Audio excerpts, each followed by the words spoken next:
Welcome everyone to Tinker, Tailor, Soldier Fry here on the mighty Loading Ready Run Video Entertainment Network. My name is Ian Horner and I will be a navigator for today's proceedings, but we've also got Angel here to give us a hand in what I am assuming is going to be a fantastic show for you all here. It'll be something. Yeah, but before we get straight into it, we got to talk about the fact that this stream, like all our streams here, are brought to you by you, the viewer, and patron over at patreon.com/loadingreadyrun. That's the old logo, and we're keeping it until I just go completely insane. Patreon.com/loadingreadyrun. We're here to take your money on a regular basis and distribute it as per your instructions. So, let's get a little backstory going here. Okay. We've got Bartleby he's not sick, but unfortunately, like many puppets of his age, he's full of microplastics, much like we all are. However, Bartleby's situation is different from most of ours in that his microplastics are still macroplastics, hopefully, and are situated in the head region, concentrated in one area. So I think what we're going to do today is we're going to open them up. We're going to clean out all the garbage bags, and we're going to replace it with some appropriate materials. Would you say he's not sick, but he's not well? I would say that, yes. Because when he shows up on screen, people scream that they're in hell. Yeah, so we've given him his anesthesia so that we don't need to talk to him at all. But his head is full of garbage bags because this puppet was hastily put together, if you are not already aware, by myself and friend of the show, because it was on the show, Featherweight. We put them together as a live Tinker Tailor at at Con Bravo in Hamilton, Ontario, and it was a grand old time. Now, to the chat, if we got that convention wrong, I would love to know, because that's where I remembered it all happening. Yeah, I will roll it back if I'm wrong. Sarah says that she remembers. Oh, good. Yeah, Sarah remembers the panel, so that's good. And that's where they got to meet me for the first time, and I got to meet them, which is great. 100% Con Bravo. Yes, good. But you know something about puppets. What's your history with well, my history with puppets is under NDA. Okay. But I've made a few puppets. Mm-hmm. I've also done a few plushies. Oh, okay. Yeah, so what TQ has a plushie that I made of a viol plume. Oh. Yeah, and Michelle Rapp has a plushie from Hades. Batty Chthonic that I've made. I think I remember seeing that one on social at some point. Yeah. Yeah.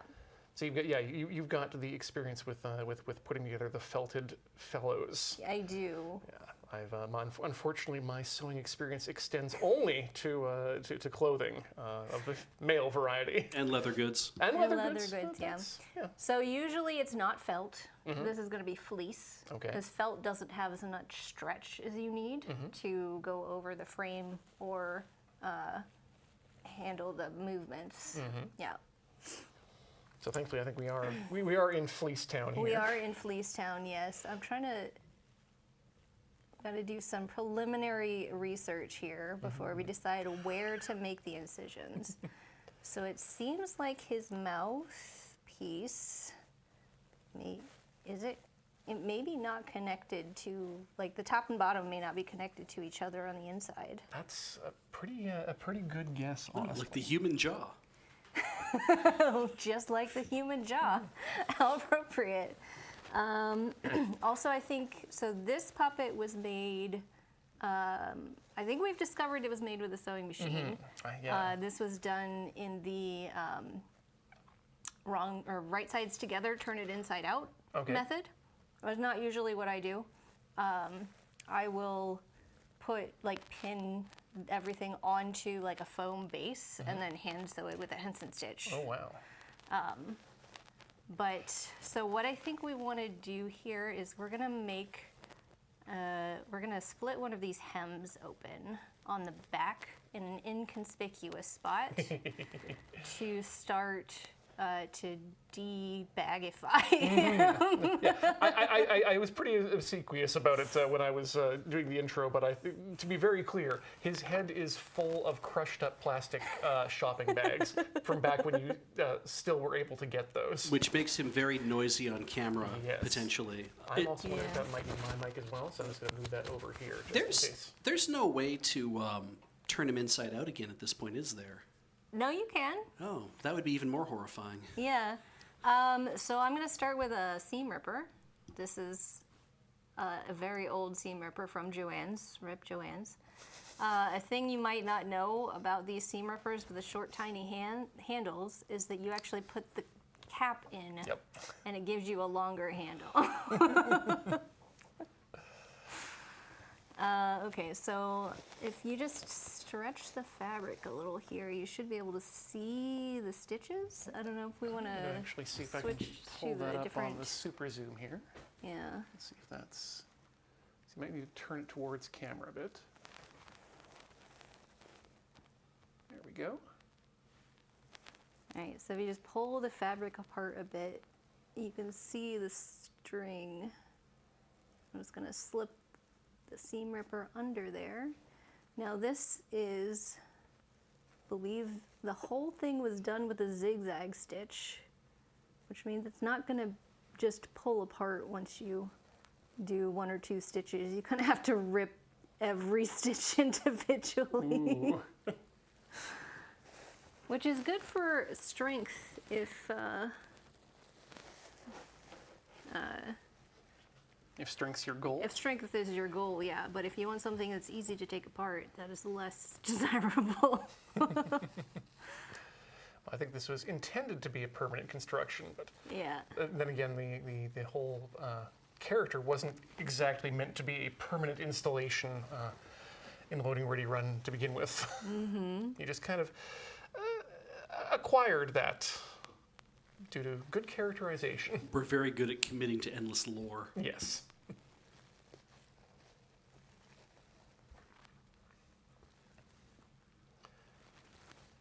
Now, is there any particular technique to this stage of the ripping, or is it just getting in there individually? You just want to try to be careful to not actually rip the fabric. You only want to break the string.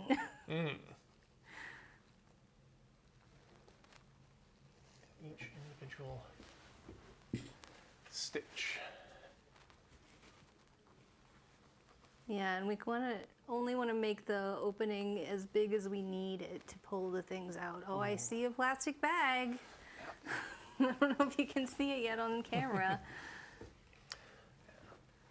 Now, due to the laws surrounding plastic bags here in Canada, at least, I ran out of my plastic bags about 3 years ago using them as garbage bags, but managed to find one in the last 6 months lying around. I did the Japanese method of folding them into triangles so they take up less space.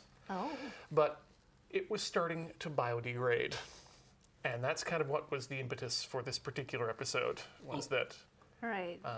Shoving my hand up inside Bartleby and waving him around is going to introduce a lot of sweat and moistures and oils into it. And I was able to feel a good amount of those bags sometimes with my hand in the head region. Oh, yeah. Okay.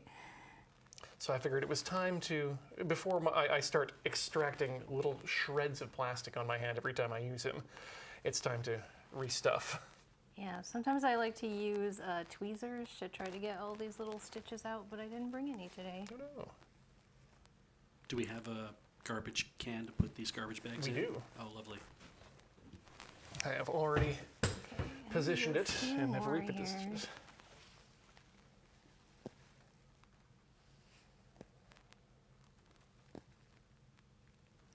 So that's not that big of a hole at all. No, it does look like you have a bag around some polyfill. Interesting. So we don't know what we're getting into when we open this up. Is that big enough to pull it out yet? Oh, yeah. Well,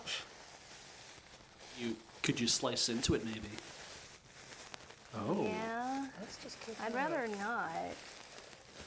It's already got a hole in it. Oh yeah, that bag is not It's not a sealed bag. gonna stick around very long. Oh, it's falling apart. Yeah, this is what I was worried about. Okay. We can get the vacuum and just suck all of his brains out. No, I think it's stuck to something. Oh, is it hot glued to the mouth? It might be. Oh, this Okay, is. hold on. We're discovering some upsetting Let's get stuff. this stuff out. Yeah.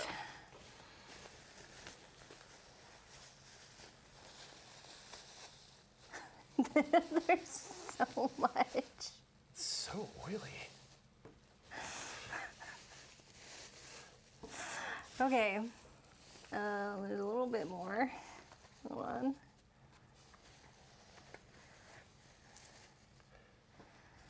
Okay. Now, while you've got that there, oh yeah. Oh, okay, it's out. Okay, so I can see the mouth is actually made of floor mats. Ah, okay. The cackling of Beej bleeding through from the control booth is.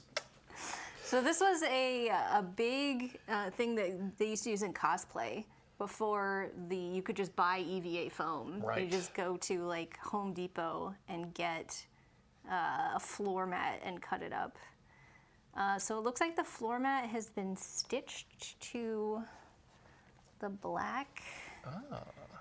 The black portions of the mouth. The black portions of the mouth.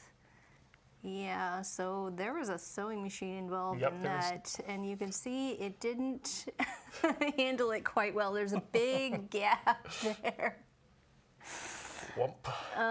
Okay. Well, I've just told you so many lies then in the past. So many 2 weeks. lies.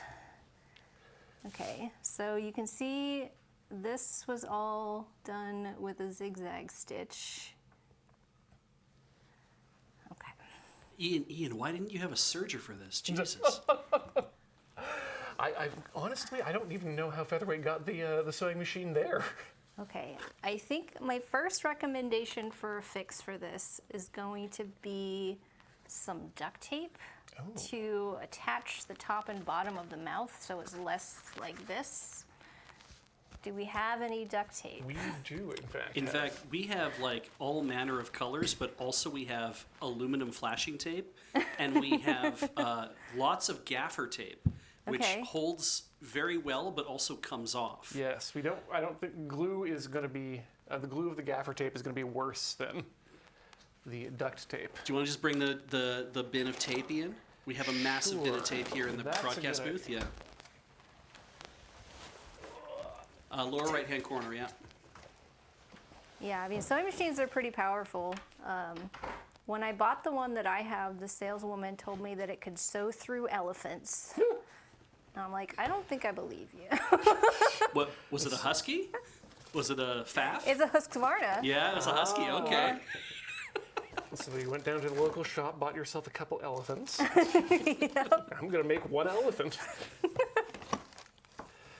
Alrighty. When Heather was coming out of her costuming program, they had said you can buy the sewing machines that they would use in the program, but they weren't selling the Jukies. And I was kind of tempted to be like, "Are you sure you don't want like a, 1,400-pound straight stitch?"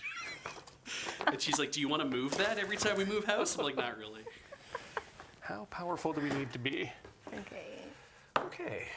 Well, you also should get something to cut that with properly. It also looks like you did pink top stitch and white bobbin thread.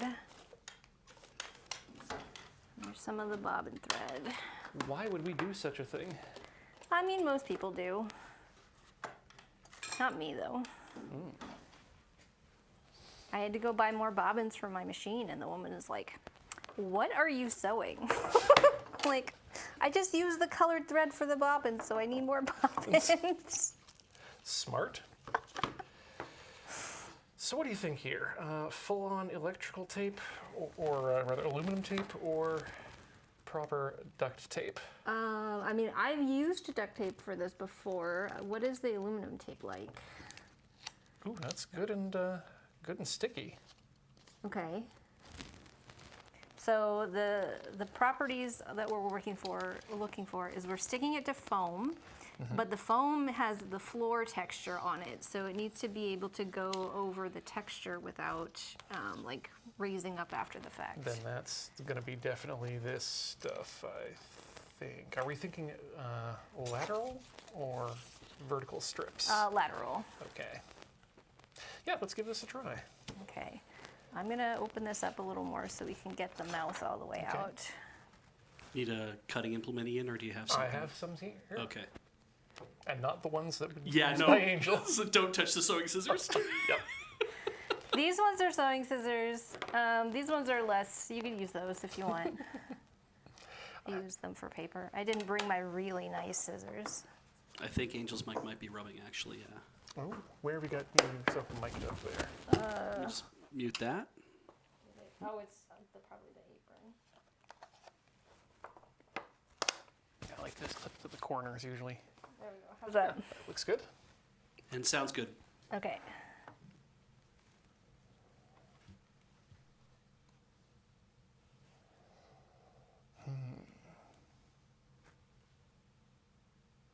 Maybe get in there and take a measurement. Yeah, I brought Ooh. that as well. See if I can get this out now. Yeah, he would love this. I wish Gib was here to watch. You gotta leave Oh, the there we go. There we go. You gotta leave the spouse out in the opening room. Okay, I'm gonna trim all these extra threads. Good idea. Yeah, I mean, look, the sewing machine didn't stitch Oh, didn't anything even go through there. No. We might want to sew that up too.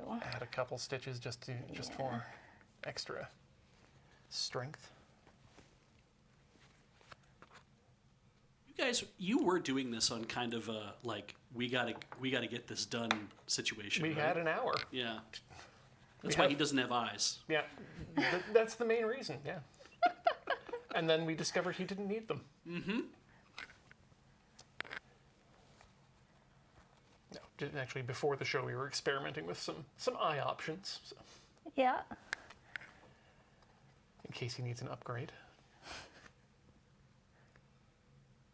So are these your thread scissors? These are actually applique scissors, but I do use them for cutting threads. Okay.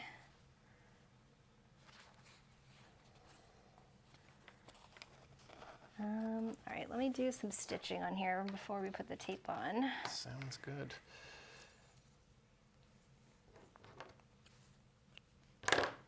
Be okay getting that through the floor matting? We'll find out. I didn't Okay. bring super powerful needles.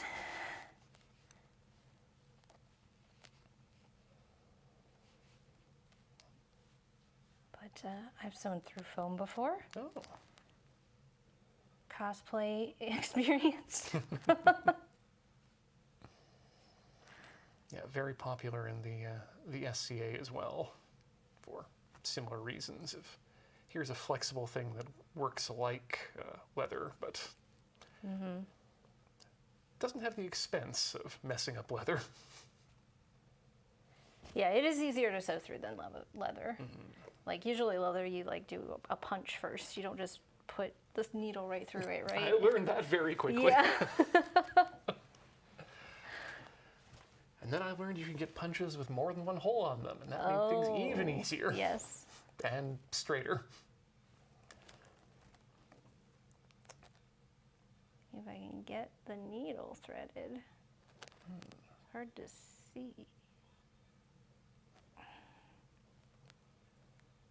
I didn't bring a needle threader either. Oh, unfortunately, that I can't help you out with. At least not here. There we go. Hey.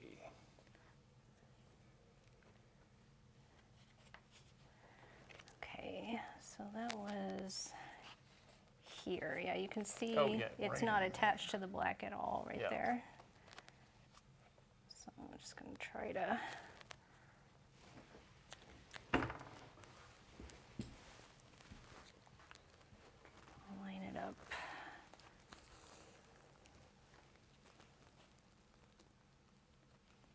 So here I'm just doing a straight stitch, but because I'm sewing through foam, I can't do the normal like weave it in and out. You just have to go straight up and straight down. Ooh. I'll probably go over it twice.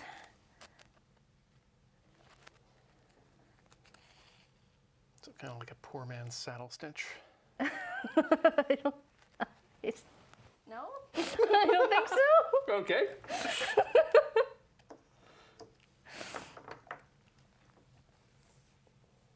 A saddle stitch is like a back stitch, right?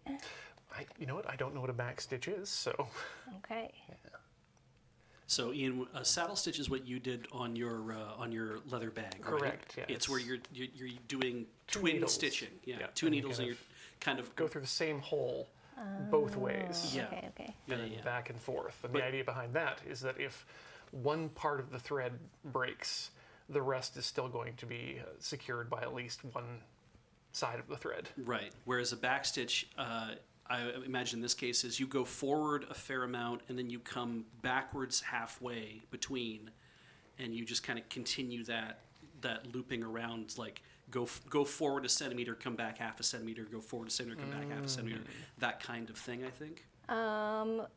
That would just be, I mean, that's kind of what you mean by backstitch when you're doing it on a sewing machine. Oh. That's how you secure the end. You just go backwards over the threads that you just sewed. Okay. But what I'm referring to is like individual, you come up and then you go backwards and then you come up a little forward and you go backwards, and it makes every stitch like an extra loop. It's like a constant looping on it itself. Yeah. Okay. I guess you get the same sort of strength out of it. Yeah, it's used a lot in beadwork. You also mentioned a Henson stitch, I think, earlier. Yes. Do we want to talk about that now or later? Also known as the ladder stitch. We're going to be using that when we close him back up. So that's a technique that named after Jim Henson. I was about to ask that. But he stole it from little old ladies. So he didn't invent it. No. But he popularized it. So it makes it, it's a stitch where you're sewing on the front side, but you end up with essentially an invisible seam. That's okay. I've always wondered how that gets done. Yeah. So I'm very excited to see that It's just demonstrated. It's pretty neat. I used it, the very first time I used it was in sewing class in middle school when we made stuffed animals. So you've been at this for a while then. Oh yeah. Is that the one that when you're doing it, you do it fairly loose, and then when you get to the end, you pull it and everything tightens up perfectly? Yes. Ah. So, but you don't wait till the very end. Okay. You do it like a centimeter at a time and then tighten it. Right. Okay, so that's now secured. Oh, wow, that's fantastic. And that's not going to come off. So I'm just going to check if there's any more places we want to do that. Oh, probably on this side. So we got big skipped stitches Yeah. here too. That's a big gap. Almost an inch there. Yeah, like this whole With a side is single barely holding stitch. on. There's like 4 stitches into it. You see that there? So we're gonna cut those away. Yeah, with thread that thick, that's not doing much, is it? No. He will be a much more reliable speaker after this.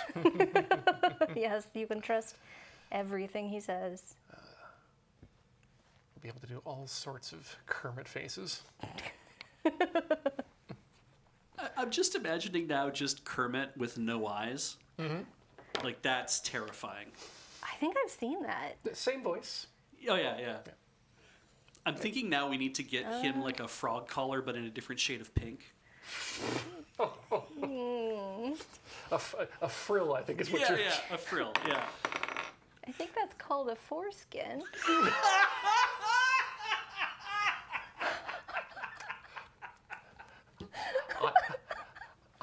I want to know what culture circumcises such that the foreskin opens up like a flower. I'm just picturing him now in a pink sweater that just kind of comes all the like a big pink turtleneck. We gotta get him a big pink turtleneck, yeah. Ah, perfect. Now, I don't knit, so you're going to have to call on someone else to do that.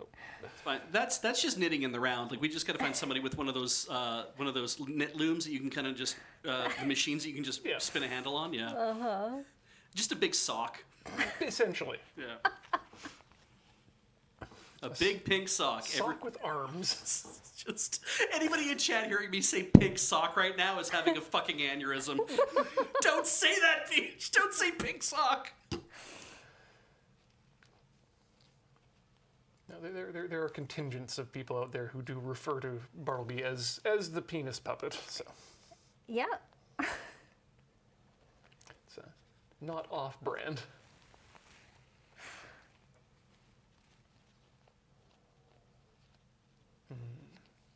No, I was just listening last night to the Rainbow Connection again, specifically the Japanese dubbed version. Oh. They get Lupin III's voice actor to play Kermit and do the singing in his voice as well. And it's such a lovely lilting voice.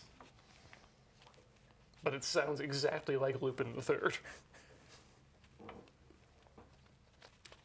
I have two yes ands to that, and I don't know which one to pick. I'll pick the Mamoto Oshii one. I found out while doing research for a Checkpoint story that Mamoto Oshii pitched a Lupin movie. Oh, Yeah, Ian, you should go read about this yes. because when they took his when they got his pitch and looked at it, they're like, "There's no way in hell we can make this. We can't make this movie." And he says, "Okay," and he went away, and so he took elements of it and he made Angel's Egg. And I was like, I need to know what the actual pitch was. Yeah, that's not that's not the movie I would have expected to be the one that came out of that. But then again, the Lupin the Eighth pilot is what eventually got us Inspector Gadget. So I'm not that surprised that there's that sort of variability in the industry. I never heard that before. That's amazing. So yeah, the pilot, they made the pilot, and nobody wanted to buy the TV series because Lupin in space is ridiculous, right? Sure. No one would want to see that. But the team was all put together, and they were all sitting around with nothing to do. And then here comes, God, what was the American company? Producers for Inspector Gadget saying, "Hey, we need something," and they just put the team directly on that. I think it was Deke. Was it Deke? I think it was Deke, yeah. Might have been. Oh, look at that. Yeah, chat's got us. Got our back. Always do. And then they got Don Adams, famous actor from Saskatchewan. Mm-hmm. That's always the first thing I think of. Canadians. He is Canadian. I don't know if he's from Saskatchewan specifically, but he did do ads for Saskatchewan, which makes me think that he's from Saskatchewan. Because nobody from Canada would on purpose do ads for Saskatchewan unless they were from there. Not morally. No. It's like how Seth Rogen is one of the voices of the SkyTrain in Vancouver. And I'm like, you wouldn't have got him for any other reason than he's from Vancouver. The other pivot on that Lupin thing, was it Lupin? Mm-hmm. Shit. Mamoru Oshii. Oh, it was one or the other. I can't remember. Backtrack, go the other direction. I'll never be able to figure. Yeah, I need to pick a different direction. Apparently, I can't remember what the other thing was. It'll come to me late in the show, and I'll yell it out, and I'll have no idea why. It'll be perfect. Yeah. Just like Dune Man.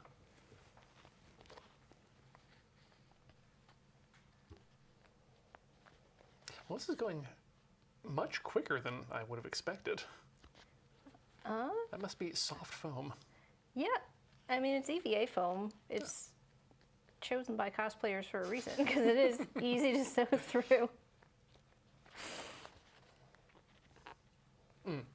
Did remember, I do still have the leather working kit here. So if you need thicker needles that are super blunt, we got you covered. No, I think we need sharp for this. Yeah. Kermit the Frog. Kermit the Frog. His new singing voice. Oh. Yeah. I saw some comments on it. People were like, they were saying that, oh, he didn't the new guy has not quite dialed in Kermit's speaking voice to be like a perfect one-to-one of Jim Henson, but the reaction has also been, but his singing voice is so good, and so he sounds really like based on the new Sabrina Carpenter special and everything else, and it's like, yeah, apparently he's really, really good, and everyone's really happy with that. So I'd like to. I haven't watched it yet, but now I want to. I have seen it, and I'd say it's not Jim Henson's Kermit, but it hasn't been for decades, and it's fine. I think when you're doing a voice like that, you have two options, and that's to either attempt to replicate the people as close as possible, or to get as close as you think you're comfortable doing, and put your own spin on it. I'm going to trim some of the extra fabric here. Ooh. So this looks like, did you have like notches that you matched up to sew it together? That would probably be what we did. Yeah, so let's just cut that off so it doesn't stick out over the mouth. Makes it a little cleaner and there's a little less lumpy. Yeah. This is the... Uvula? Yeah. This is the extras for Bartleby that we've removed. Well, I'm going to do the nicest thing that a doctor can do and keep that around so we can look at it after we're done. Anytime I've had any sort of bodily surgery, they won't let me look at the bits they took out. Oh no. Like, those were mine.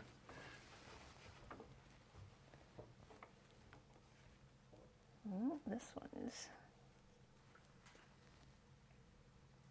Seth Lanios asks, who originally made Bartleby, by the way? He was made by myself and mostly featherweight.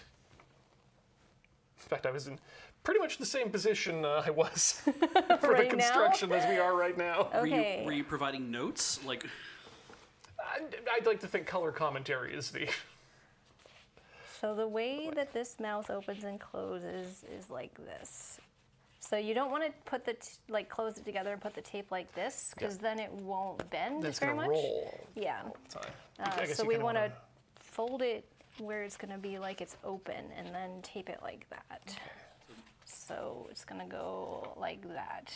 the aluminum will not stretch, right? Like, it's going to be perfect. Yeah. Yeah. So let's get the ruler in there. 50 millimeters on the button. Yeah. You can cut it a little extra, and we can trim it. Yep, that's a good idea. And let's go give it another centimeter.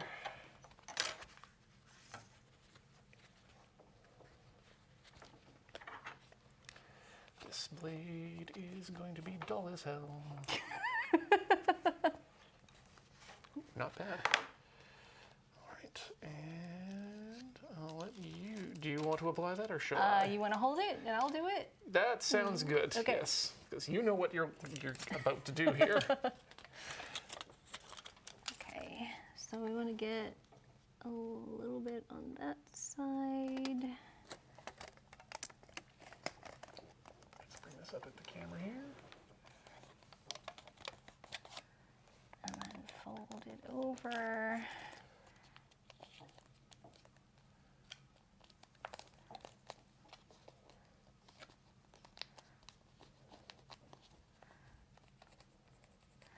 Okay, now we want to trim off the edges here. Okay. Let you do that.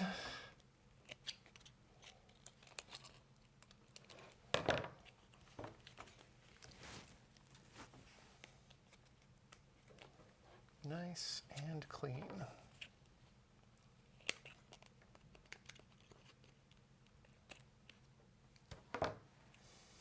Oh, that's not clean. It's a raggedy edge. There we go. Complex and filthy is the way you got me feeling tonight. That's weird. Okay. So now, if we turn his head back right side out. Oof. Emerge from the tiny hole in the back of your neck. Ah. Yeah. I think when I was doing my first jacket and pulling it inside out to right side out through The tiny hole? Yeah, thought this would be what Where you're Bertha's putting like a giving. lining in a jacket? Yeah. Now, what does he sound like when he flaps his mouth? That's pretty natural, Yeah, right? that's silent other than the contact point, Okay. which Okay. is what we want. So now we got to make some decisions here. Because he is a puppet, there is a hole from the bottom to the top. Yes.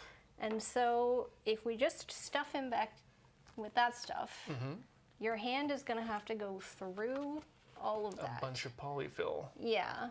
So do we have anything that we can make a barrier with? Some sort of fabric or We felt? we will have some of that material. I think in the fabric bin, Ian. We will have. I think there's some over there. We could probably cut a piece off of. Let me have a look then. Yeah. You probably want something cotton, so it's Yeah. like broadcloth or something.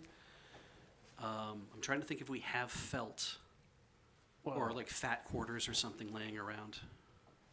I don't know why we would is the problem. Yeah. What if we sewed a glove in there? You could sew a glove? Do we have a glove? I wonder. Ian, do you think we have his like spare cotton glove or anything like that? That means it could only be used by one-handed of a type of person. Oh, you're right. Yeah. Yeah. Ooh, a sock. I don't know if we have any spare socks.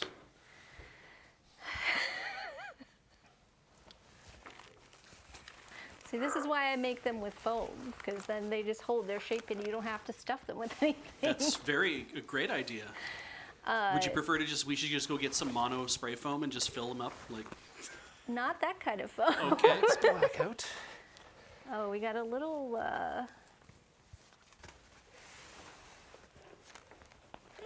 bunch here. We might need to have to fix that. Ian, I'm going to mute you. Oh, thank you. Where's that? Okay, that's this part. What if we do that? Well, that doesn't look good.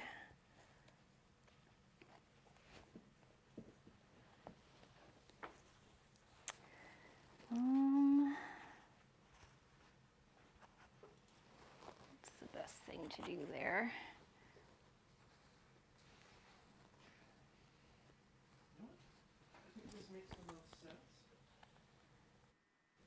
What makes the most sense, Ian? What have you done?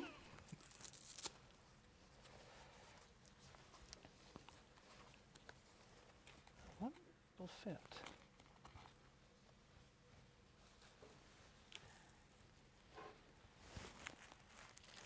We don't have any like foam half spheres. We're not a Michaels. Do you have any black thread, or we just got pink for today? We might just have pink. Okay. Yeah, because I do have I have black waxed thread, which I think is going to be too thick. Yeah, that won't work. So there's like a little bunch here in the mouth where there's extra fabric. Let's see if I can get it over here. So I want to, oh, no, moved it. There, on this side. Oh yeah, just a little bunch there. Yeah, so I want to just cut this out and then sew it so that it no longer has a bunch. That sounds good. So I think we can either use this, because Okay. that way it'll disappear when we are on camera. It's inside, so it will be disappeared. But I also remembered I had this. It's something I got for another puppet that I had when I was much younger. The idea being that you're supposed to kind of strap it on like this. Except as you can see, it's sized for a child. The idea being that you put the puppet on, and then your arm is covered by the puppet, and oh look, it's your hand, because clearly you're not you're not operating a puppet. Right, for like a ventriloquist. Yeah. So I think maybe if we just pop the rivet off on that. Oh my god. I don't know if that's gonna be useful. But Probably not. we'll see. Oh, the magic glove, TM. Somebody trademarked that. They sure did. Wow. Would you like to know where the magic glove TM was created or registered? Cleveland, Ohio. Would I like to know that? Not Do I Ohio. have a choice? California. Okay. Oh. Oxnard, California. Oh, because I was going to say Rancho Cucamonga. Like the Hamtaro hamster, Oxnard? I yes, I'm just going to say yes. You could, Ian, you could slide that inside of one of Bartleby's arms and give him a real baby hand. Oh, I mean, we have two of these, but they're both right. Oh. Right. I mean, we can give him posable hands. Like, they're empty right now. We can. Like, you can make posable hands with hot glue Oh. and some wire. Really? You just put you like make a little cardboard piece for the palm, and you put the wires in the fingers, and then you cover everything in hot glue, Huh. and then you have posable hands. And you stuff that inside of the felt, Well, dang, or that's- what is it called? It's not felt. I just said it's not felt at the beginning of the show. Fleece. Please. Please, There thank we you. Thank you. I mean, maybe in like a few years we'll replace one of his arms with a robot arm. Yeah. Little red one, yeah. Yeah. Little red robot arm. I like it. Okay, I'm gonna make an incision. We're gonna try to cut away this extra flap. Here we go. You've put so much trust in me. Yeah, it'd be terrible if you broke this work of art. It would be unrecoverable, wouldn't it? Uh-huh. God, I like this oral surgery we're doing, though, too. I think he's kind of deserved to have one of his wisdom teeth removed. You are putting more holes in any cast member than any other guest has ever done on this program or others. But I'm also closing the holes, so it'll be fine. Yeah. It's only polite. I'm just trying to figure out how much of this pink is gonna me go. too. Because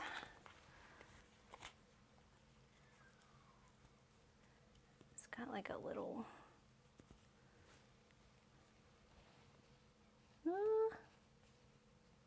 I think that'll be okay. Okay. I have made the incision. It's time to close it up. And so this is where I'm guessing you're going to be working with that The Henson stitch Henson stitch, yeah. for invisibility. For invisibility. It's also very good at using a very small amount of fabric. Ooh. Like if you don't have anything extra for a seam allowance. It's a good strength on that. It would be something that you could maybe use for clothing mending if need be. You can use it for clothing mending, but I wouldn't for anything that's like under pressure. Right, so this is not your gussets stitch. Yeah, it's not a stitch for strength. It's a stitch for beauty. We don't need to make him any more beautiful than he already is, right? I don't think we need to make him any stronger. Okay. Get that out of there. So we're going to start by inserting the thread from the bottom. Okay. My knot is not big enough. Make the knot bigger. Careful, chat. Yeah, yep. Settle.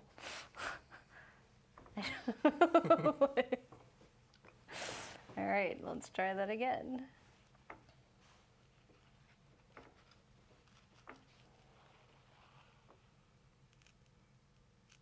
Okay. So that thread is going to get tucked inside. I'm going to do a running stitch on the right side, a single one, and don't pull it all the way tight. And then on the other side of the fabric, you do the same thing. A running stitch very near the edge. And just go back and forth a few times. I'm gonna do like 4 of these before I pull it tight. Okay.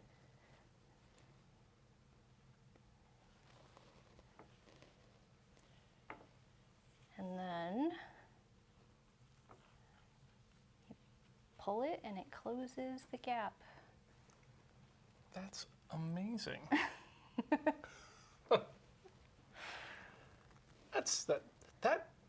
That's easy. That's a little too easy. Yeah. So the extra trick is at the end, when you're doing it with a fabric like this that's kind of plush, you go over it with like a straight pin and free all the trapped fibers, and that hides the seam almost entirely. So that's the real secret tech there then. Mm-hmm.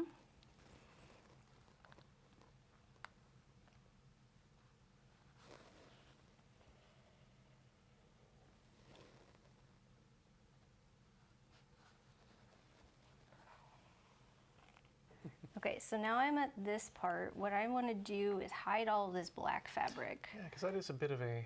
Yeah, so I'm going to actually put the stitches in the pink, and what that should do is pull the black to the inside. Okay, fully hiding it.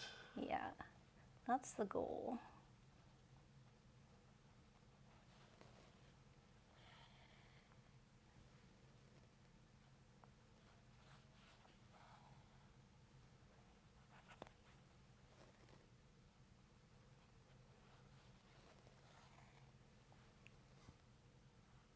It's important to do this in silence because... Yes. Any noise could disturb the process. Yeah. It's like a bomb ready to go off. Uh-huh. I was going to ask, and because it's obviously would be a lot of work for this stream, but you could also, instead of using tape, what if you stitched the 2 pieces of foam together as a hinge? Or would that just be... You wouldn't get enough movement. Yeah. Ah. Yeah, you could do it, instead of tape, you could like take a piece of fabric and sew that to each side. Oh, yeah. But yeah, you want to make sure it's floppy enough that it can open on its own rather than Right. you having to pull it open.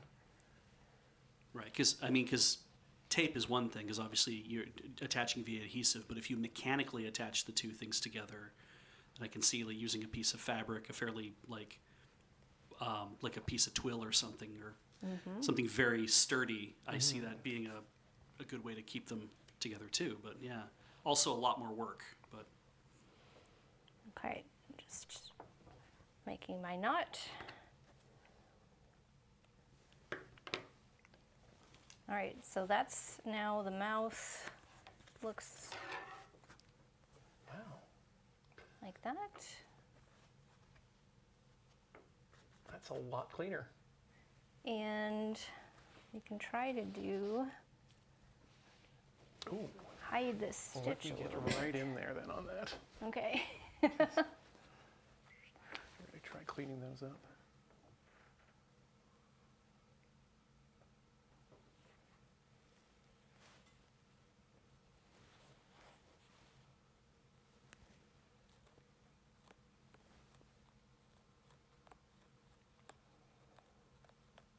So it's not even that precise. It's Nope, you're just freeing the little pieces of fabric that are caught in the stitch. that's amazing.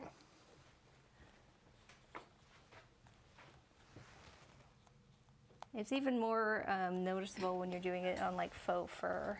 I can imagine, because that would get locked down by the stitches. Yeah, and then the freed fur hides the seam even better. Right. is this cotton thread? Like, could we color it? This is cotton thread. So we could just run a Sharpie over it yeah. or something. Yeah. I mean, you can't see any of the Yeah, ink. Oh, It's awesome. completely invisible. We are getting quite possibly the closest shots that Bartleby will ever have done to him. And yeah, it's it's 'cause gone. if you get too close to Bartleby with the camera, it gives away a lot of the impression that he's a real thing. Yeah. Nobody wants that. It also- well, that's part of the magic of the Muppets, right? Yes. You don't see the seams, and that's why. That's amazing. Also, if you get too close to the camera, it causes some electrical interference. We don't know why. Oh no, that's me. Ah. Sorry.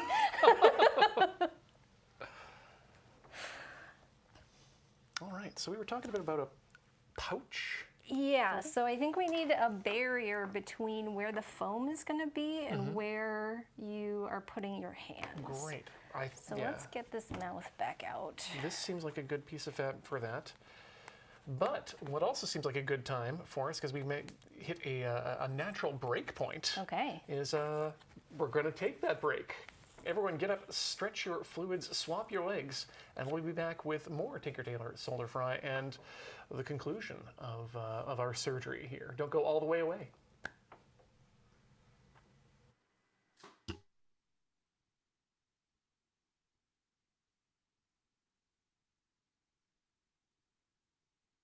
Last sheet of green screen. You are back. We are back and loving it. Welcome back to Tinker Tailor Solder Fry here on the Mighty Loading Ready Run Video Entertainment Network. My name's Ian. We got Angel, and we are working on Bartleby's head. He's very floppy right now, but we've already done some really good work so far. We've reinforced his jawline, which is Yeah. important. We've removed a decrepit bag of. So he wasn't full of shopping bags like I thought. He was just full of polyfill inside of a produce bag, which is an even less pleasant thing to biodegrade on your hand. We've given him a touch-up inside his mouth at the hinge line. Yeah. Cleaned up a Oh, it's couple so areas there. shiny. Just what everyone wants. And new stitches too, and inside the mouth. It's a real cleanup job. All right. So I think what we need to do is take some of this green fabric. It's okay if we cut it up, right? And never be seen to light of day again? This should be fine. I think we've got enough of this green fabric that we can take a slice. Ian, Okay. your mic's on mute. The whole Good. time? Hey, that tells me I've been projecting well enough. Yeah, it was You can coming mostly across hear an me. Angel. I'm like, what the hell's the matter? I'm running the fader, and I'm like, why is there he has his mic on mute. Live performance. Okay, so what we need to do is run a piece of this fabric. We're going to attach it atop the top part of the mouth, and then also to the back of the head. So what we want to do with that is create a barrier between where you're putting your hands and where the foam is going to be in the brain. Right, and then we can just jam it in there, and I never have to interact with that filler again. Yes, Great. that's the idea. So I'm going to just take a big chunk of this fabric and pin it on here, Okay. and then we'll cut it to size, because Oh. I don't know how big it's going to need to be. So, Sounds like a plan. I was about to grab a Sharpie, but you know what? Pinning directly into it works even better. You didn't Yeah. want to get out your patterns, Ian, that you made for Bartleby? Oh yes, so the patterns. Actually, we might want to ask Featherweight about those. now, is this the top or the bottom? Hold on. This is the top. Okay, that's good. I need some grease pencils. Just in general? Yeah, actually, for marking things like this. I got one accidentally delivered to me via DoorDash, because it just came with my food. Like instead of a Frosty? Yeah. It was like they used it to write on the bag and then just put it in the bag. Wow. 2 junior bacon cheeseburgers and 1 grease pencil, please. All right, you want fries with that grease pencil? Ah, perfect. Yeah, the foam you can just pin to as well. It's just like sewing through it. Super handy.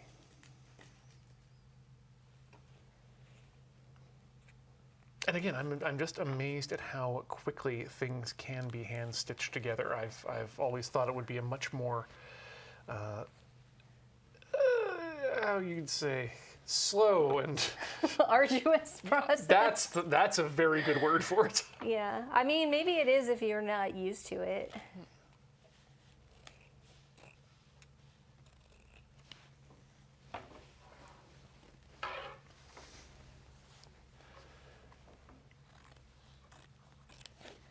Yes, the stray threads, though, are definitely the fiber artist's bane. Okay, so let me see. If I put my hand here,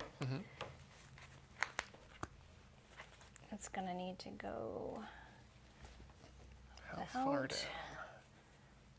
there.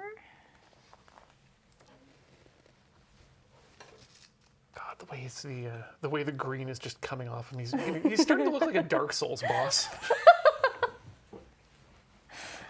Okay, so that's kind of roughly, because we don't want to make this taut, right? Your hand needs to fit in there. Yeah, and we don't want it to be. The hand needs to be in there, and if it's too tight, Well, I have small hands. You want to try to put your hand in there? That's a very good point. Yeah. So you want to put it up through the bottom, Okay. and make sure you can fit comfortably in that pocket. Your 4 fingers, right? Yeah.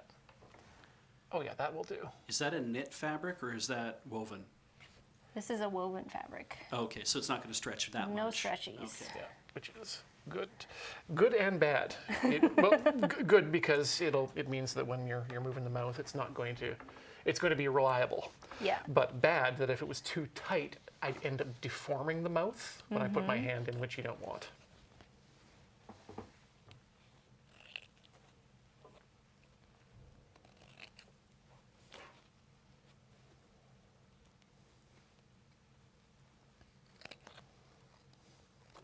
Okay. Yes, for those asking, I don't know, but I do know that Bartleby does reek of gender. That's weird. Okay, so let's put another pin right there before I start stitching it. So I'm just gonna go through like all 4 layers at this point. Oh, right, even into the pink. Yeah. Okay, I would have. Tell me why I'm wrong, but I would have expected just to go through the rubber.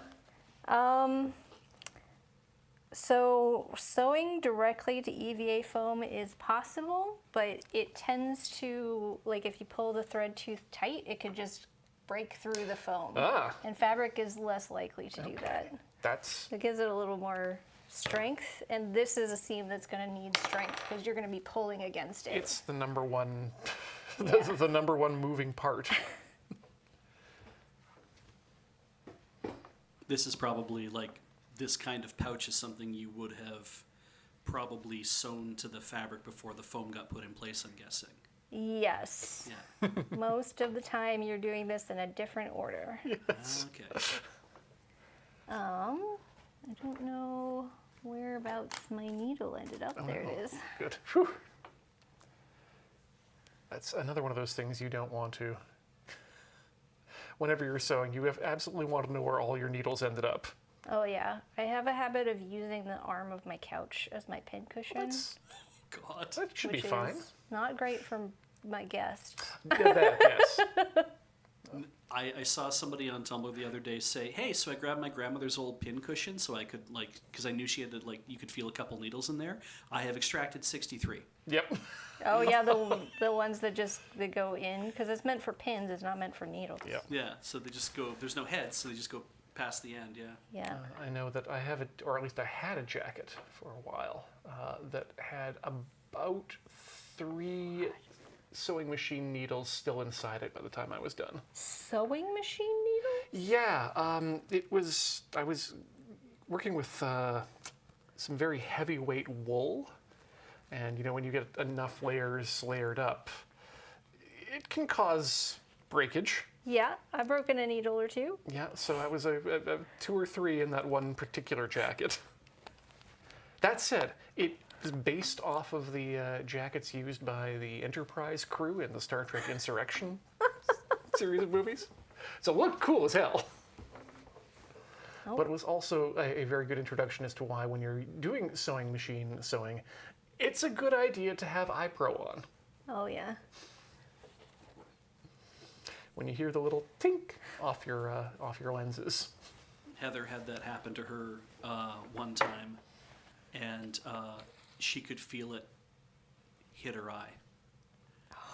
And that was 4 hours that we learned a very important lesson, the two of us. I learned it too, and I wasn't even sewing.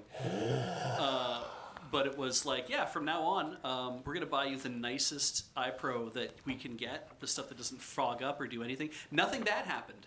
It didn't stick, it didn't penetrate, didn't do anything. But we were at the hospital for like 4 hours. Oh, no, if that happens to you, you make life changes. Yeah, I was coming up with all sorts of like DIY ways of like, let's see if we can figure out what's actually going on here. 'Cause she's like, I can feel it in there. I'm like, I can't tell you if it's there or not. So I got out a red flashlight so I could not blind her, but I was like trying to like shine it around to be like, is she generating any sort of like on her eye and like anything else?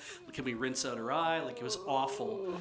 Got to a point where it was like, okay, I can wave a magnet around your eye, and if you feel something move, then you'll know. And she's like, I don't want to do that. And I'm like, then we got to go to the hospital. Nope. I am noping out so hard the arms are moving on their own. Yeah.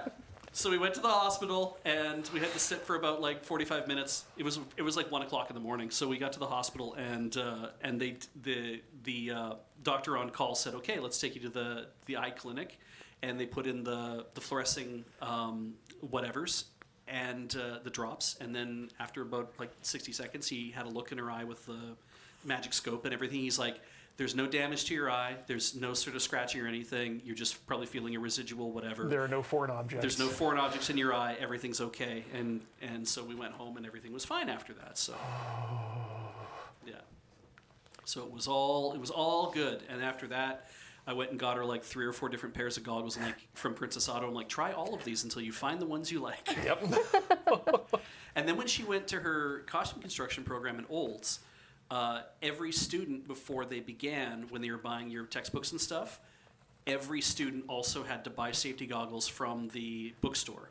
Like they stocked them there as part of the thing. It's like, you all have to have these because you're going to be sewing on Jukies. Like you're going to be eventually sewing on industrial machines. Yep. So you're going to need the really good eye pro, and you're going to break needles, and you're going to break pins, and we don't want them anywhere near your eye. So that's very good. yeah. So this is actually, I guess, for all you hobbyers out there as well. This is a good recommendation to check your respirators in case you need to change cartridges on those if it's time. Check all of your personal safety devices. They do have expiry dates for a reason. Yeah, we like to joke a bit about the safety third here on Tinker Tailor, but it's pretty cheap, honestly. It's cheaper than a glass eye. Yeah.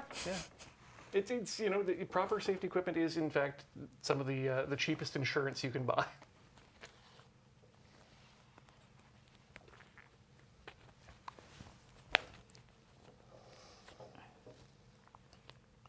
So we've got all the stitching done there. Now the pins are just coming out. No, I'm just taking the pins out as I'm going, so okay. he's about halfway. Halfway. That's still, again, going very smoothly.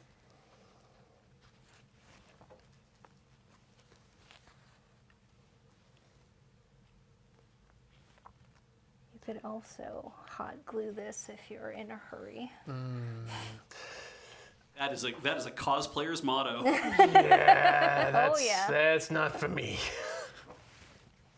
Hot glue has its place, but this is, in my projects, not one of them. Actually, I think that would be an interesting thing for you, though, for you to come up with a project where you're like, I'm going to do something where hot glue is the answer. Like, not the clutch, but it's like, if I'm going to do this, I have to do it with hot glue because it's appropriate. And that feels like that would take a bit of time to think up what that project would be, though. I'm trying to, yeah. I know I've used extensive amounts of hot glue in some projects before, but... Yeah, you can use hot glue in silicone molds Yep. to make like little decorations. Ooh, I think the last time I used it was it was during the construction process of the last Desert Bus for Hope random dance party button. But I was only using it as a temporary bond for figuring out placement of the internal micro switch. And then once I actually figured out where it was going, then the epoxy resin comes out.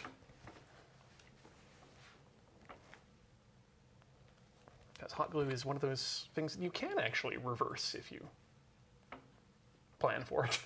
Yeah, I used hot glue sticks to make, I don't know if you've seen Cloud from the Final Fantasy VII remake. He's got his little shoulder thing. It's got little bolts sticking out of it. Yep. Yeah, I just used hot glue sticks. Just painted them silver and cut them off. Put little foam hex nuts around them. Kind of perfect. And a lot easier to do than 3D printing. Oh yeah, I do not own a 3D printer, and I don't think I will ever. I just like to make things with my hands. I can agree with that. I've never had, especially for some form of for costuming stuff that I built, I've never had something come out of a 3D printer, specifically the FDM 3D printers, the ones that squirt plastic. I've never had one come out in a way that I liked it. Yeah, I mean, the resin printers are a little better for cosplay stuff, but I just find that everyone that uses those have costumes that come out looking the same. Yeah. Right? And they're too pristine for me.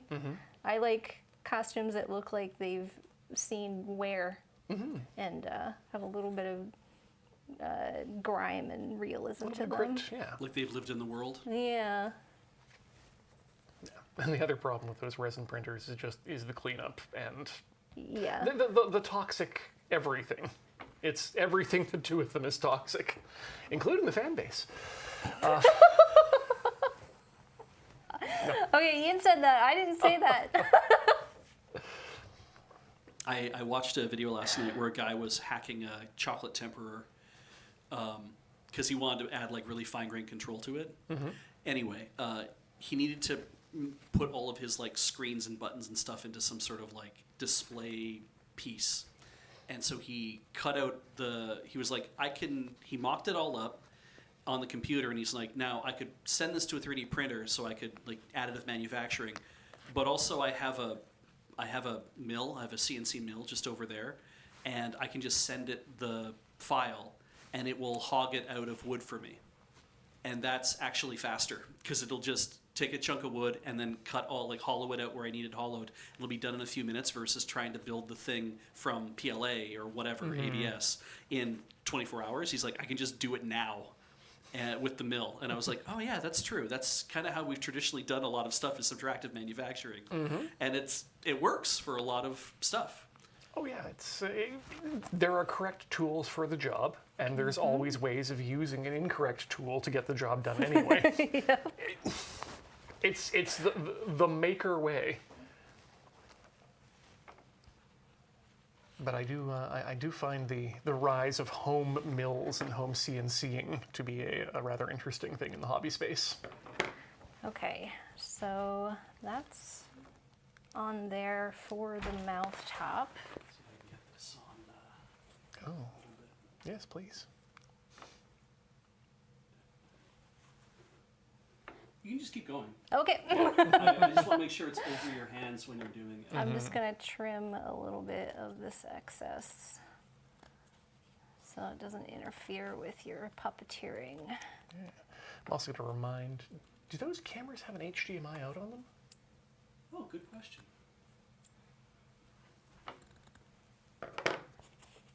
Oh, but they got SDI, that's fine. Yeah, they had HDMI. What I was going to suggest, and this is for you, chat, to remind me as well. Okay. Next time, I kind of want to put one of those, one of our monitors on top of the super zoom camera. Okay. So, again, it's now kind of looking like a little bit of like a veil or a shroud. Yeah. Okay, so now I'm gonna pin it to where it needs to be on the inside of Bartleby's head. So that's going to attach kind of the back of his neck then. Yes. So I'm not having to search for the edge to make sure. That's great. Yeah, so you should just put your hand up there and that's where it will naturally land. I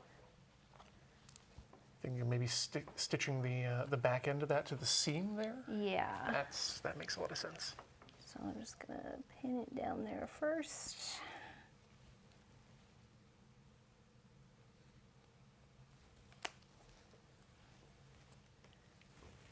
The other side over here. Yeah, we're gonna have to do the edges, or the sides too. Oh yeah, yeah. So let's see. I wonder, maybe better to do that on this side.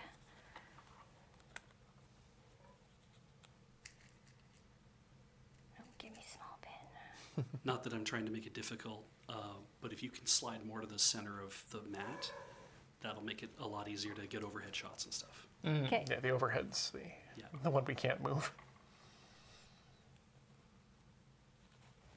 Yet. Oh. I don't know. I mean, we could get a gimbal or PTZ or something. Yeah, we could. Use, like the Kevin technology? Yeah. I think we can build a PTZ probably pretty easily. Yeah, I think there's a lot of DIY stuff we can come up with for that. Yeah. Put a web control on it. Kevin's a nice solution, but Kevin's not a cinema camera, No, right? no. Like it's Yeah, it doesn't have the best resolution. Kevin's a surveillance camera. yeah. Well, surveillance and education. Yeah. Oh, Kevin doesn't belong to us. No, it's a visitor. Kevin's a volunteer.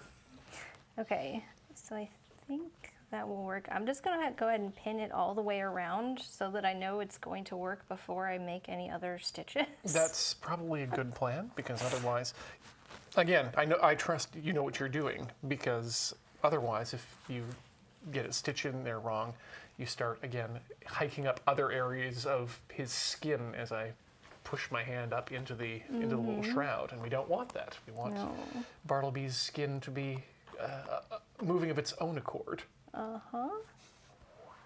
Okay, I think this side is probably pinned too close to the mouth, or this side is. Pin this side and might need to adjust the other side.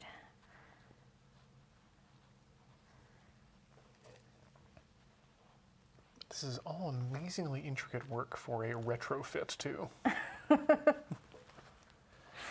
Yeah, it honestly might be easier to remake Bartleby from scratch, but then would he really be Bartleby? That's a good question. I mean, it's just, I'm trying to imagine the Jim Henson Creature Workshop glow up that he would have at that point. It's like, do we keep the seam down the what do we call it? The glands? What do we call that on the front? But do we keep the seam there, or do we actually remove that entirely? Yeah. at what point does it become the pest of Theseus? That one is not close that seam. There we go. Oh, stabbed myself. Okay, that's First there we one go. tonight. First one. Drew blood. Yep. Ah, Oh, maybe not. no, there's no blood. Okay. It's We been a have while. not made the requisite sacrifice to the crafting gods. Yeah, do not imbue Bartleby with blood, whatever you do. No. Okay, let me see what that is like.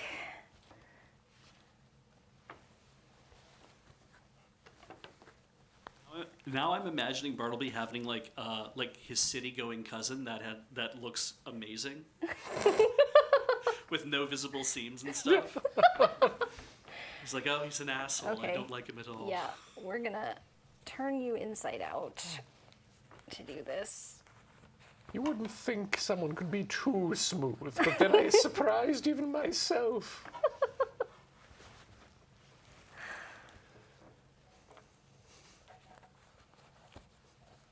Carlos Santana ain't got nothing on his cousin. Okay, so then,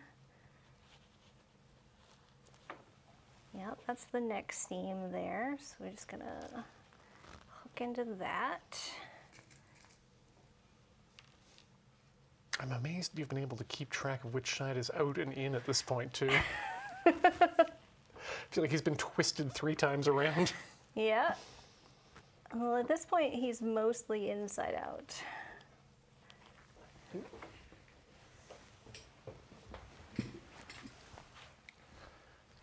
Oh, is our polyfill delivery here?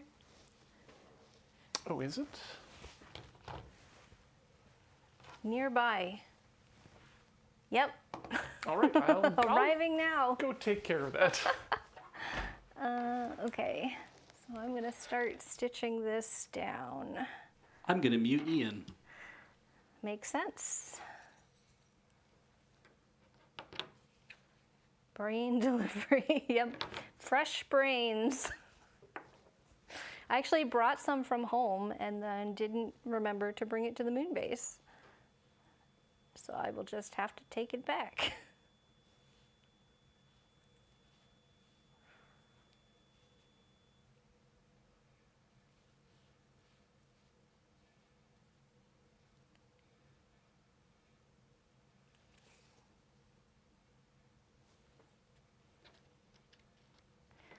Also, you can see this fabric is starting to fray a little bit. Putting like a line of hot glue on that would prevent it from fraying. Right. Though if it is inside, it's only going to fray as far as the seams, we hope, correct? What? Like if it keeps fraying once it's on the inside, we won't see it, and it'll only fray as far as the hand stitch seam, I hope. That's the hope. Yeah. It could fray further, probably, you think? Yeah, then the fabric just falls apart, That's and then we have to do this all over again. Yeah. But as you say, at that point, maybe it's worth remaking him from scratch. Mm-hmm. The veritable polyfill. Oh. What was this saying here? Remplissage en fibers de polyester de qualité supérieure. Unmute yourself. Thank you.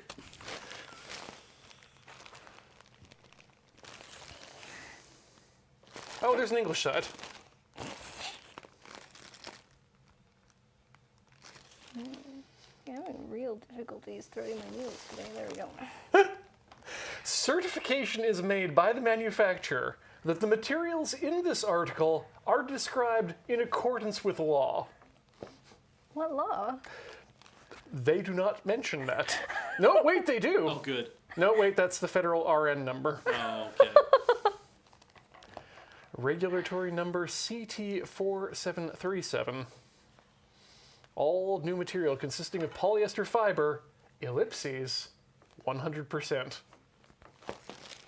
Okay, so I'm no longer sewing through foam, which means I don't need to do straight up and down stitches. Ooh. I can do a real running stitch where you can do more than one at a time. That's what running stitch means then.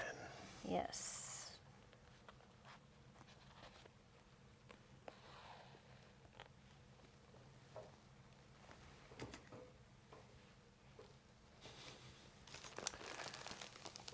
This can make at least one 12-inch stuffed toy, at least 3 6-inch stuffed toys, or one 12-inch pillow, or at least 6 square feet of snow or cloud scrapes. How big is our stuffed toy? How many Bartleby's can we make with it? Yeah, wait, what is the 12-inch indicative of? Also, how solid do you want his head? Yeah, I mean, polyfill is a thing where you could put as much as you want in there, really. I think what we want to do is we want to maintain the smoothness of the dome. Mm-hmm.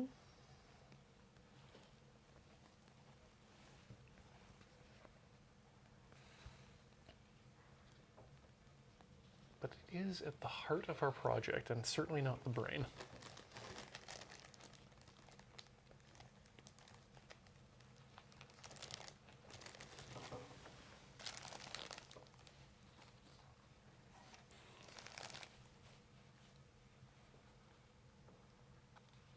The units, the more that I look at this, the units don't make any sense.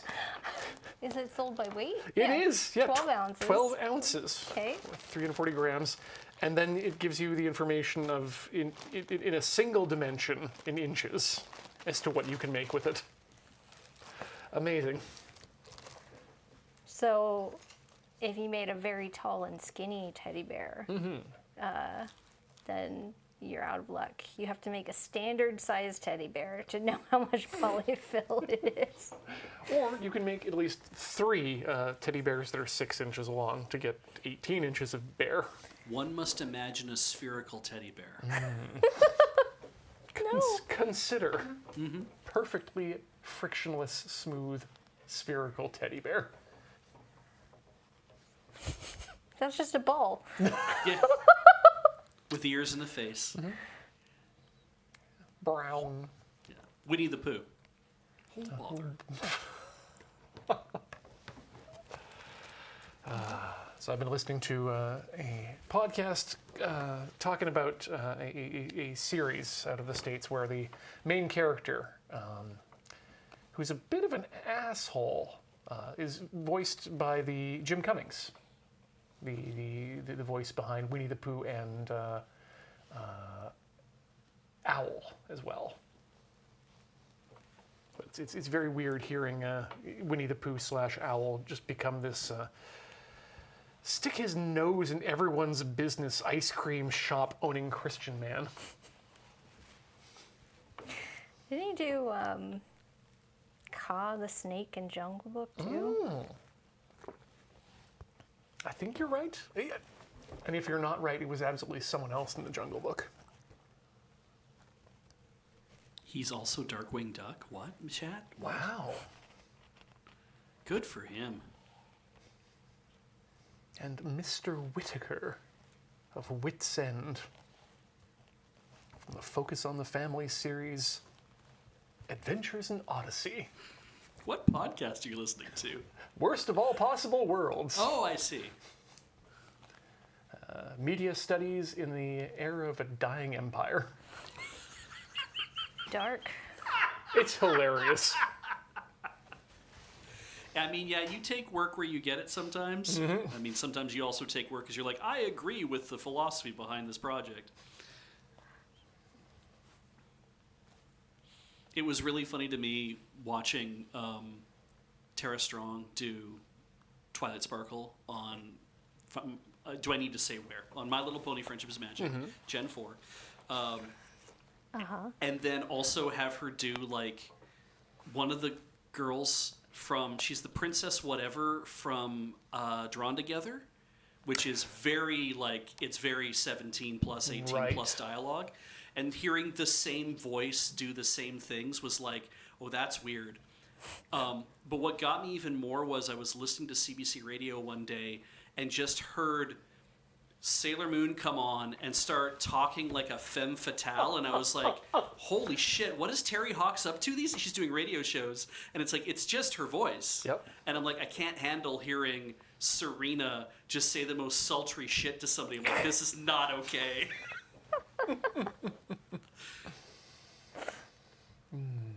Oh, we're talking about media like that. If you haven't already, Beach, you should definitely check out Team 4 Star's Sailor Moon Abridged. I think they're just calling it Deke Abridged. Oh, okay. Yeah, it's or Toonami Abridged. That's the one. Yeah. No, I watched a clip from it. I was like, that's pretty good, because I did not have much faith. I was like, I think we're so far out into the world of everyone making abridged stuff that I was like, I don't know if this is gonna, what ground is there left to cover? I mean, it can't be worse than Sailor Moon Crystal. Yeah. Hey-oh. Man, I really wanted to watch that so much. Yep. I watched it. Oh, I watched all of it. Does it feel like it improves when it gets into the later series at all? Or? Nope. Okay. All right. Okay, we have a pouch. We have a pouch. I'm gonna turn him back right side out. I look forward to it.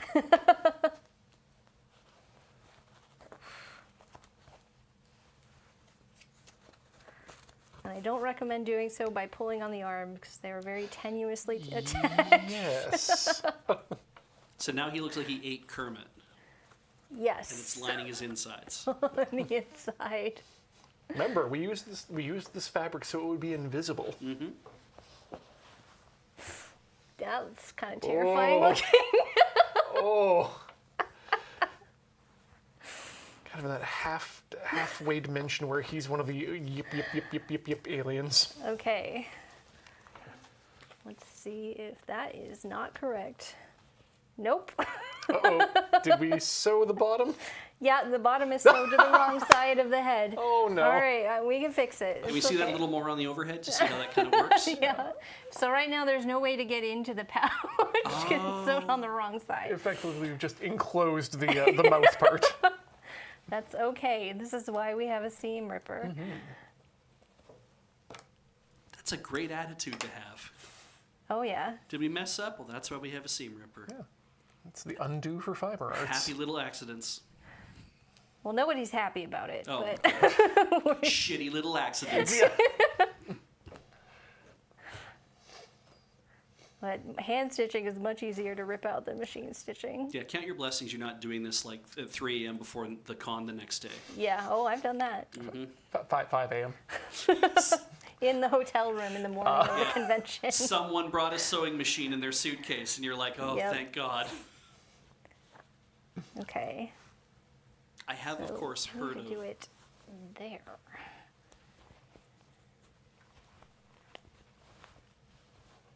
Let's get a pin in properly. Yeah.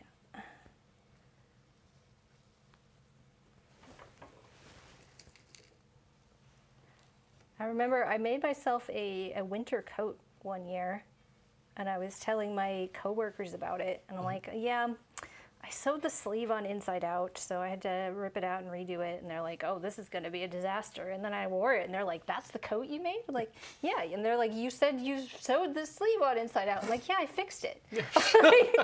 I was going to leave it like that. And then I just gave up. It's like, it's fine. It's avant-garde. Was it fully lined? Yeah, it had a nice purple brocade. Oh, lovely. I got many compliments from strangers at the train station but I don't know where it is now. Even down the sleeve? Was it all like satin brocade all the way like down the sleeves? Well, I ran out of the purple, so the sleeve was lined with black satin. Oh, that's fair, yeah. And then I had the brocade on the cuff. Makes sense. Oh, that's nice then. I mean, you're not really going to ever see it, I guess, inside the Yeah. sleeves. Yeah. If someone has seen the inside of that part of the sleeve, something has gone horribly wrong. Please put my coat down. I feel like you're trying to steal something from it. So the coat check people, right? They're just like, they take your coat, they hang it up, and they get nothing else to do, so they just start looking through people's coats to be like, how was this constructed? Yeah. I didn't put any pockets in it. Oh. Oh, no. I mean, I was used to not having pockets, so it didn't matter. But you had to put fake pockets for the look, right? No, I didn't even do that. Oh, wow. So it kind of looked like a pea coat almost. No, it was like a gray wool, like, long, it like went back past my knees, sort of like a trench coat kind of thing. Light gray or dark gray? It was a light gray. Ooh. With the purple brocade, that would be Yeah. a nice contrast. Okay, now what did I do with the needle? Oh. Did I put it in the, I think you might have brushed it. But did no. it go on the floor? That's okay, I'll just get a new one. I'm sure it'll be fine. Yeah, it's fine. No one goes around here in sock feet. Wait, I definitely seen Beej walk around with no shoes on. It's a lifestyle choice. We respect that. I think Serge has moccasins. Oh, Yes. no. Cameron definitely does. He has beautiful moccasins. Oh, Yeah. Got them for Christmas, I think. Oh, nice. Yeah. I saw them the other day. I was like, God damn, I've never seen you in those. He's like, yeah, they're really nice, aren't they? So we should just get them for everybody, right? I wouldn't say no. Yeah. I think, Angel, your mic might be rubbing again. Oh, yeah. Because I think it's catching the strap. There we go. Alrighty. Never a problem again. No, but threading this needle is always a problem. Yeah, one would think with all of the light on set here right now, it'd be very easy to thread a needle. This is confirmation. It's not. They make needle threaders for a reason, right? Mm-hmm. Yeah. Yeah. There we go. But yeah, even my big leather needles, I've had trouble threading here at the table, specifically because of this. Mm-hmm.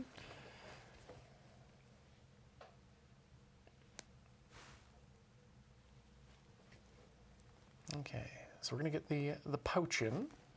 We're gonna get the filler in. Yeah, and then we're gonna close them up.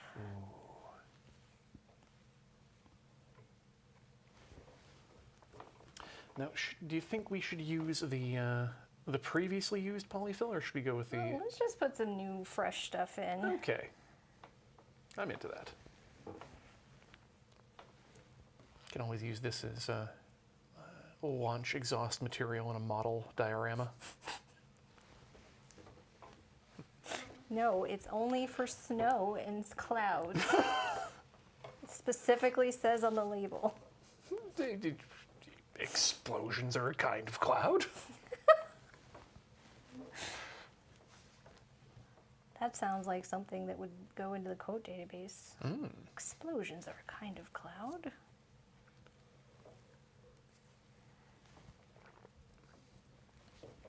My favorite cloud quote these days, though, is about the fact that there is no cloud. It's just someone else's computer. Oh, yeah. That's true.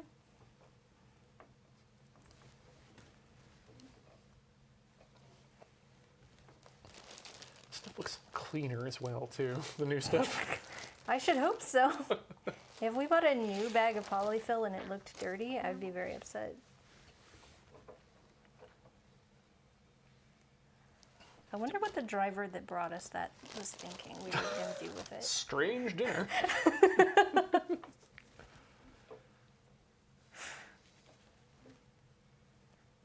But it will not bunch, apparently, because it has smooth consistency and superior resiliency. Against what?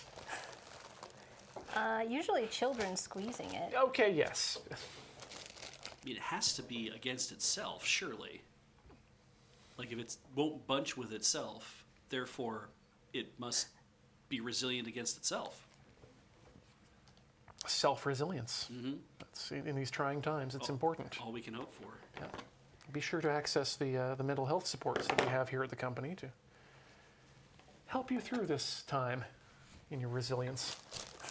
I gotta say, dude, after watching Severance, there's so much shit I see go by on my feed where I'm like, oh, that's very Severance coded again. Jesus, I have a tough time with that show. Okay, let's check the pouch again. This time for sure. Yay! Okay, good. All right, you try it out. I will, thank you. Right hand. Okay, there. Ooh. Very good. All right. Now do the voice with no brains. Something's missing.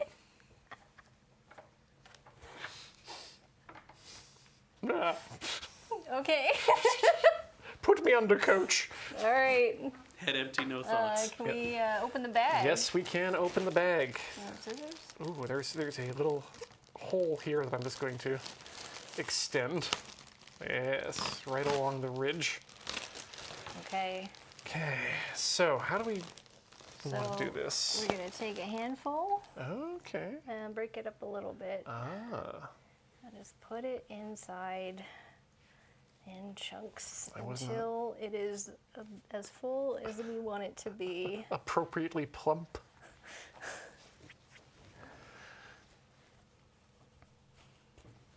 Is he at the pies exactly 3 stage yet? Well, I don't know what stage that is. I love that everybody in chat is giving him things to say as as he's getting filled. Ah, perfect quotes from Bartleby in chat. Yeah. Have you tried NFTs? They're delicious.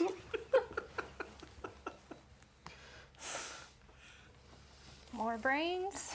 Yep.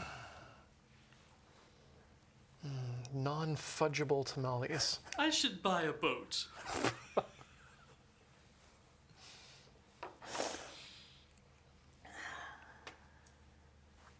Yeah, we want this good and... Tight's not the word, but... full. Okay. You know you can just walk in with your resume and they'll hire you. How it worked for me. Need a firm handshake. That's how I got this job. I think Bartleby may have the least firm handshake Yeah. of all time. Have you seen these hands? Present your manipulator and just let it go all floppy. Let them do the work. Okay, got a little bulge there. Let's resituate. See, this is some precision work. That's how I can tell you've done this before. Oh yeah. We might have to start keeping it out of the puppet box. Oh, really? Just so he doesn't get crushed? Well, to maintain shape, yeah. Okay. I mean, if he's got enough, if he becomes sturdy enough, it probably shouldn't make too much of an impact, right? I mean, just even just putting him over a hole on a stick is probably a good storage method. Oh, that's looking pretty good. Yeah. Let's get in a little closer on him. Right? Whoa, man. He's still got a big hole in the back, Yeah. so we got to fix that. And we got a little bit of a lump up here, but that's stitched, so I think that's fine. Yeah, that's looking good. God, he feels a bit like a beluga whale now. Is he too full? I don't know. Ooh. Or do you want to add or remove any before I close them up? Or you check put your hand in and see how it feels? Let me give him a drive here. Just gonna adjust the. There we go. Pull that back a bit. Ooh, that feels nicer immediately. I think. Yes. Feeling good. Feeling tight. It's technically plastic surgery. Yeah. Sure is. I can smile now. Hey. Yep, there we go. I'm back. Let's All right, let's close them yeah, up. let's close the hole. Seal the beast.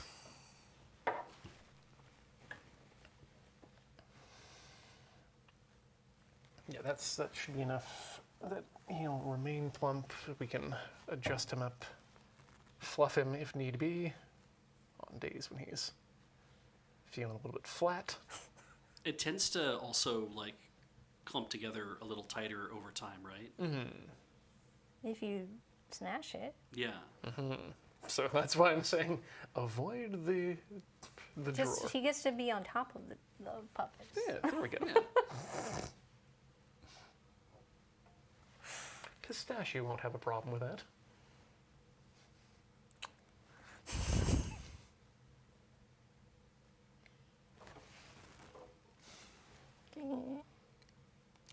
Nope, missed. Threading the needle. Yeah. Okay. Thought you were just considering the back of the hole. There was some secret stuff going on that we couldn't see on the wide, so now I've got it on a different camera angle. Oh, secret stuff? Yeah, no, me failing to thread a needle was not secret. Everybody watch! There's only 317 people watching you do this right now. Oh, no. We've gotten to the point where we are failing to find the hole. This is just par for the course. No, no, there. No, it's in. Hey, Got it. there we go. All right, everyone, give some bits. We threaded that needle. Pop in 115 bits if you like threading that needle. Just got a couple of leftover threads from the previous. Errant. Clip that shit. Get it in the highlight reel.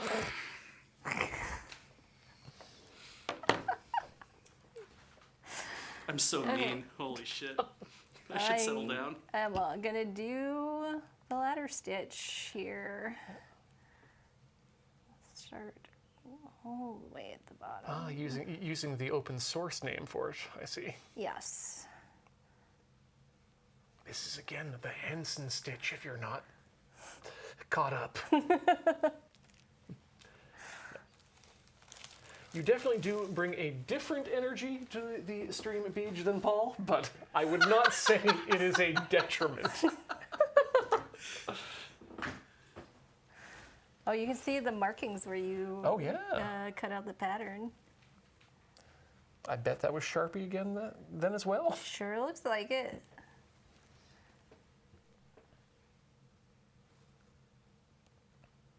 But I guess the nice thing about the doing this by hand means that you can really get accurate in your lining of things up.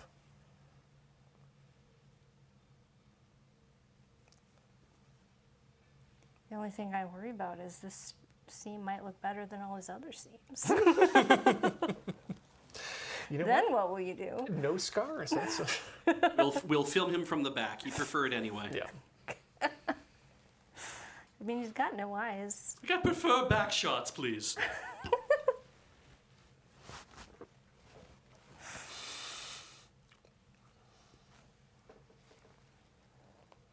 You see, he's written collaboratively.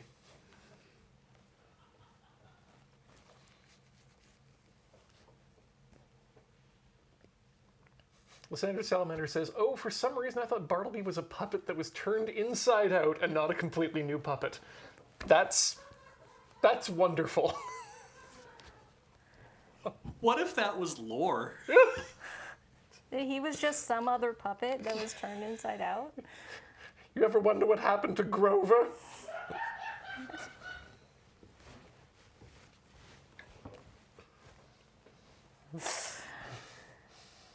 Yes, they turned me inside out, nice and sexy, just like they asked.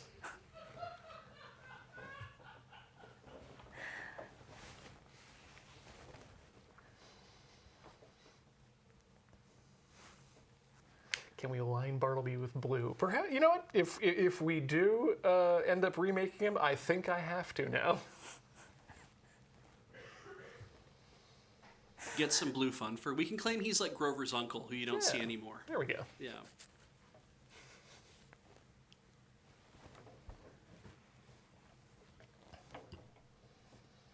Oh, we can't get DMC'd by Sesame Street. They got to send someone up here. Probably the Otter. Oh, we can get DMC'd by Canadian Sesame Street, Yeah. though. Yeah. Oh, actually, no. There's updates in that news. Oh, yeah? Turns out that yes, they could. Canadian Sesame Street could invoke the American DMCA to take down our infringing Sesame Street content. However, due to some decisions recently between a lawsuit of the Japanese manga industry and a certain, I think it wasn't Manga Dex, but it was a Manga Toto. Bototo. Yeah, Bototo. They can't sue Bototo's owners They in can the just U.S. take down. Yeah, they can through the DMCA. Because they're not publishing that material in that Japan, market? in Japan specifically. Oh, weird. Yeah, it is weird. I mean, fine. Like, keep it up. Who? Both of them? Well, I don't know.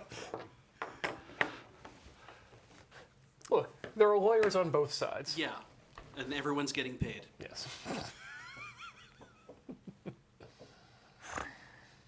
And that was my favorite part about Star Wars Episode 3 Crawl. War! There are lawyers on both sides.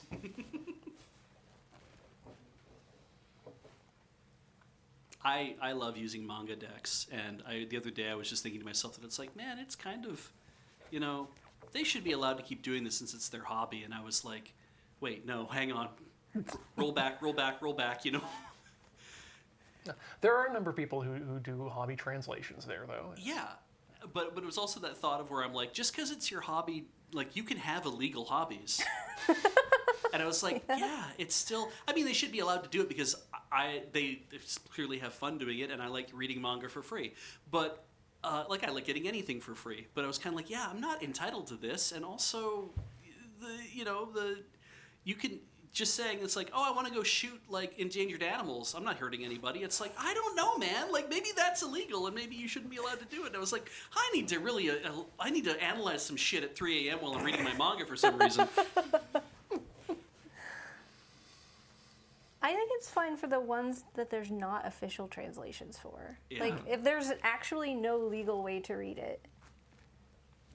In your language, yeah. Yeah. I do like. I think also. Part of that has been what's driven part of that industry has been, oh, I already read the first 10 chapters in English by somebody on a scanlation site, and now I want to read the rest of it. And then that's how I feel like that is really how they gauge what's popular, what they should buy and bring over. But I can't say that for sure because I don't work in the industry. Yeah, Gundam Thunderbolt would like to have a word with you. I did have a series that I had that ran out of English translation. I had to read the rest of it in Spanish. Interesting. Oh boy, that's something I can't ever really comment on because I'm not bilingual enough certainly not in Spanish or any other language of the Western world in which there is very popular Japanese translations. Yeah. Like I would love to see what the cultural differences and spins are in the localization of things like Dragon Ball Z and Captain Harlock in Italy and in Central America. You know, like what are the memes that they've logged onto? Is there it's over 9,000? In the South American Dragon Ball community, is that the big? I haven't read Dragon Ball in English or in Spanish. Maybe I should give it a try. I would recommend you start with Dragon Ball Original then, and have a good time. Also, I wonder in how many cases whether it's a game of telephone. Oh yeah, were they translating it from the Japanese or from the English? Because if you're doing like an official Spanish translation off the official English translation, I like who knows what the people are willing to pay for and who they're willing to employ to do it. It's like, or can you get the original Japanese scripts and just do it direct from there?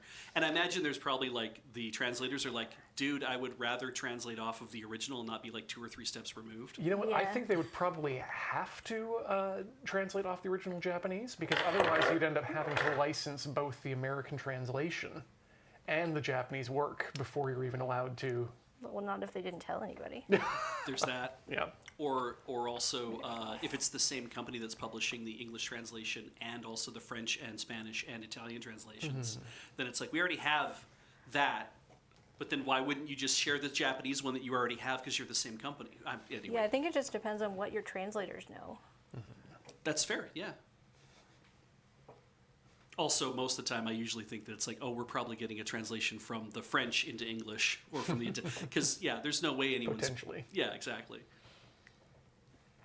Okay. The suture is closed. Is that the last? That is the last thread in the last hole. Unless you want to do any arm adjustments. Oh, Try them out. I'm going to give him a try. So I'm going to get up. Oh, that's already so much better feeling in there. I don't have. I literally. This is so good. My hand isn't up against a. My hand. The hand inside me isn't up against a terrible piece of plastic, sweating and dripping with bodily goo. Ew.